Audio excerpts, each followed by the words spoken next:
फिरोज तुगलक। फिरोज तुगलक के सैन्य अभियान जो थे वो हमने पिछले वीडियो में देखा था। अब हम इसमें देखेंगे फिरोज तुगलक के कार्य। फिरोज तुगलक ने जो था ये हिसार फिरोजाबाद, हिसार फिरोजाबाद, जौनपुर, हिसार फिरोजाबाद, जौनपुर, फतेहाबाद एवं फिरोज शाह कोटला, इन नगरों की स्थापना की थी। अब इसमें यदि हम हिसार देखते हैं तो यह हरियाणा में आता है। फिरोजाबाद ये जो है ये यहां पर जो आता अपना यूपी में आता है। जौनपुर उत्तर प्रदेश में आता, फतेहाबाद उत्तर प्रदेश में आता है और फिरोज शाह जो है ये कोटला नई दिल्ली में आता है। दूसरे कार्यों में जो था इसका दूसरे नंबर के कार्यों में आता है फिरोज शाह तुगलक को एक सैन्य अभियान में मेरठ एवं टोपरा, ये जो टोपरा है ये हरियाणा राज्य में आता है। यहां पर इसको अशोक के शिलालेख प्राप्त हुए थे। इन शिलालेखों को फिरोज तुगलक ने लाकर फिरोज शाह कोटला में वहां पर स्थापित करवाया। ये जो है शिलालेख ये आज भी वहां फिरोज शाह कोटला में स्थापित किए गए हैं। ये सल्तनत काल का पहला सुल्तान था जिसने की आय का ब्यौरा तैयार करने के विषय में निर्णय लिया और सल्तनत की आय का ब्यौरा तैयार करने का कार्य प्रारंभ करवाया। और इसके लिए उसने ख्वाजा, ये आपको नाम याद रखने का है, ख्वाजा हिसामुद्दीन को नियुक्त किया था। अगला जो था कि इसने, जैसा कि हमने पिछले वीडियो में देखा था, अपने सैन्य अभियान के अंतर्गत इसने जो है ज्वालामुखी मंदिर को वहां पे नष्ट भ्रष्ट किया था एवं वहां के पुस्तकालय से इसने संस्कृत की पांडुलिपियां को वहां से लेकर आया था। इन पांडुलिपियों का इसने यहां पर जो है अनुवाद करवाया दयाल ए फिरोज शाही के नाम से। दयाल ए रे फिरोज शाही के नाम से इन पांडुलिपियों का इसने ये अनुवाद करवाया। ये मुख्यतः आयुर्वेद के ऊपर आधारित थी और ये एजुद्दीन ने किया था। ये इसके बाद जो था इसने चांदी एवं तांबे से मिश्रित किए हुए सिक्के चलवाए थे। चांदी से निर्मित सिक्के को अद्धा एवं तांबे से निर्मित सिक्के को विख कहा जाता था।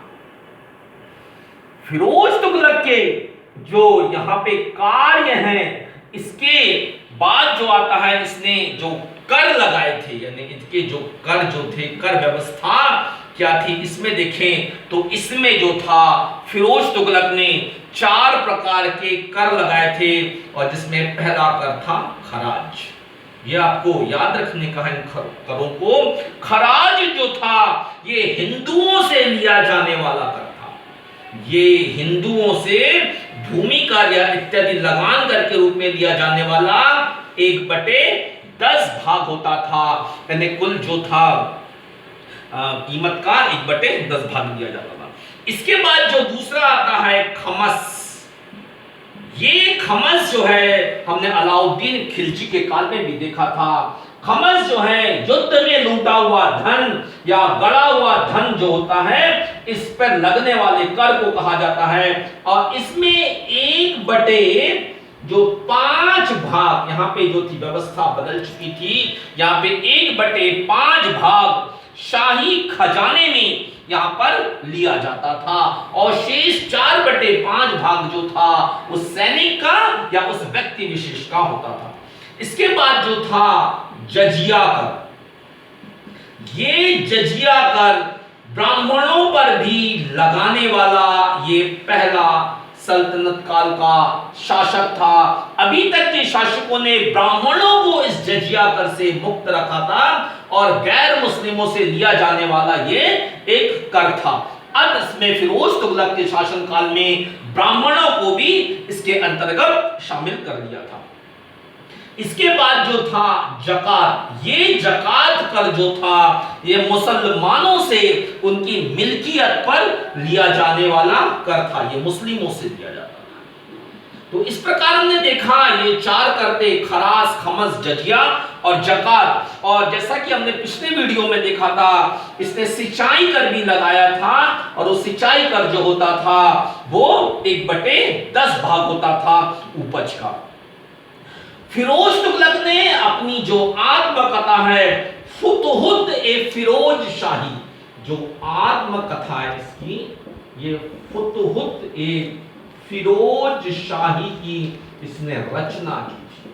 फुतुहुत ए फिरोज शाही, ये आपको नाम याद रखने का है, फुतुहुत ए फिरोज शाही। तो इस प्रकार जो थे वो फिरोज तुगलक के ये कार्य हो गए थे, और इसने जितने प्रकार के ये अपने सल्तनत में ये चार कर लगाए हुए थे इसने। इसके बाद हम देखते हैं कल्याणकारी कार्य। जनता के सुविधा के लिए फिरोज तुगलक ने कुछ कल्याणकारी कार्य भी किए, और हम इन कल्याणकारी कार्यों को एक के बाद एक देखते हैं। यहां पे देखते हैं कल्याणकारी कार्य। इस कार्यों के अंतर्गत इसने विभिन्न विभागों की स्थापना की, और इसमें सबसे पहला जो आता है दीवान ए खैरात।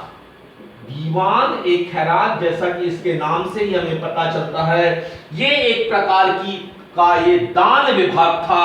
यहाँ पे अनाथों, विधवाओं एवं गरीबों को यहाँ पर ये दान दिया जाता था। ये एक प्रकार का ये दान विभाग था, ये दीवान ए खैरात। दूसरा जो था यहाँ पर दीवान ए बंदगान। दीवान ए बंदगान जो था ये गुलामों एवं दासों की, गुलामों एवं दासों की भर्ती एवं देखभाल करने का जो कार्य था ये इस विभाग का था, दीवान ए बंदगान विभाग का। इसके बाद जो था अगला विभाग जो था दारुल शफा। ये जो था दारुल शफा सल्तनत के व्यय पर, यहां पे एक निःशुल्क चिकित्सालय था। निःशुल्क ये चिकित्सालय था, और यहां पर रोगियों का उपचार किया जाता था। यहाँ पे निःशुल्क जो चिकित्सालय के अंतर्गत मुस्लिम रोगियों को भी यहाँ पे विशेष रूप से उनको ये कहना चाहिए कि मुस्लिम जो रोगी होते थे उनको विशेष रूप से वहां पर मिलता था, क्या बोलते हैं, उनको प्रायोरिटी मिलती थी। इसके बाद जो आता है दीवान ए इस्तिहाक। दीवान ए इस्तिहाक। दीवान ए इस्तिहाक एक पेंशन विभाग था। ये पेंशन विभाग था, और इस पेंशन विभाग में निर्धनों एवं वृद्धों को, गरीबों एवं बुजुर्ग लोगों को यहाँ पे सल्तनत की ओर से यहाँ पे एक पेंशन प्रदान की जाती थी दीवान इस्तिहाक विभाग के अंदर। इसके बाद जो था यहाँ पे रोजगार दफ्तर, ये जैसा कि नाम से ही हमें समझ में आता है कि यहाँ पे बेरोजगारों को यहाँ पे रोजगार दिलवाने का कार्य इस विभाग के अंतर्गत था। इसके बाद जो आता है लोक निर्माण विभाग।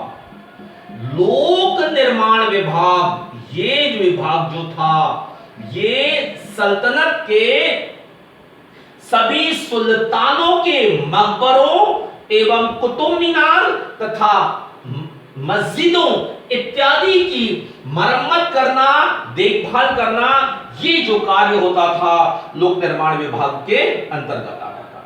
अच्छा, फिरोज तुगलक के जितने भी जो थे कल्याणकारी कार्य जो थे, और इसके पहले के जो भी हमने कार्य वगैरह जो देखे थे, ये सारे के जो सारे थे ये केवल जो थे मुस्लिमों तक ही सीमित थे। यानी इसका जो था, इन योजनाओं का जो लाभ होता था मुस्लिमों को अधिक होता था।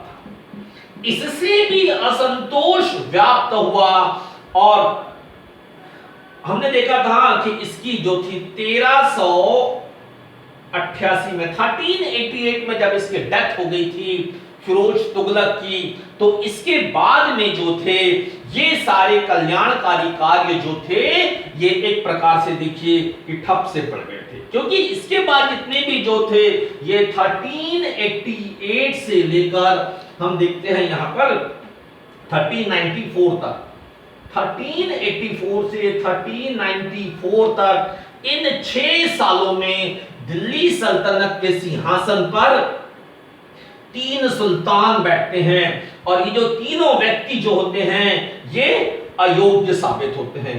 और यहां पर जो था इस 6 साल के टाइम पीरियड में जो है अमीरों का वर्चस्व था।